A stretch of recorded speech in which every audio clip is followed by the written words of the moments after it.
الأخبار المفبركة أو الأخبار غير الحقيقية. لذلك نقول أننا حريصون على علاقة مع مصر.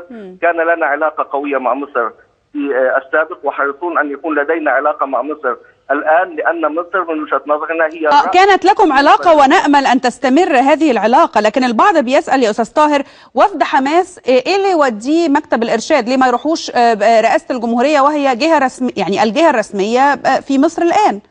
يعني بالأمس الوزراء الدكتور إسماعيل هنية مع الدكتور السيد البدوي رئيس حزب الوفد، هو جزء من الاتصالات مع مكونات المجتمع المصري. نحن لا نفرق بين مكون ومكون، الكل لدينا نتعامل معهم باحترام وتقدير وتبادل الآراء، ومعنيون بالاستفادة من الخبرات المصرية ومن العقول المصرية ومن التشاور مع كل مكونات المجتمع المصري. يعني وفد حماس كان ممكن ان هو يزور دكتور زايد البدوي مثلا في اطار هذه المشاورات؟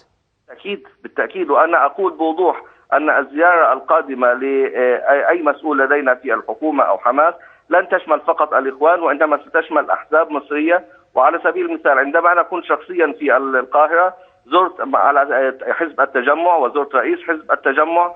في زيارتي السابقه للقاهره كان هناك مسؤولون زاروا احزاب مصريه. نحن نستأنس بما يقولون، نستفيد من هذه الخبرات، نستفيد من التجارب، حريصون على علاقه مع كل مكونات المجتمع المصري. الجبهه الديمقراطيه التي كانت مصر ايضا التقيت بهم في زيارتي السابقه، وبالتالي لا نفرق بين كل مكونات المجتمع المصري، نتشاور معها، نستمع الى رؤيتها، نستمع الى ما يقولون في مختلف القضايا، سواء الحكومه سواء المجتمع المصري، لان من هم في المعارضه ربما غدا سيكونون في الحكم، من هم في الحكم ربما غدا سيكونون في المعارضه. لا نتدخل في الخارطه السياسيه المصريه، ولكن نريد ان يكون لدينا علاقات طيبه بكل مكونات المجتمع المصري على سواء. بالتاكيد هذا شأن داخلي مصري صرف، لكن خليك معايا يا استاذ طاهر النونو.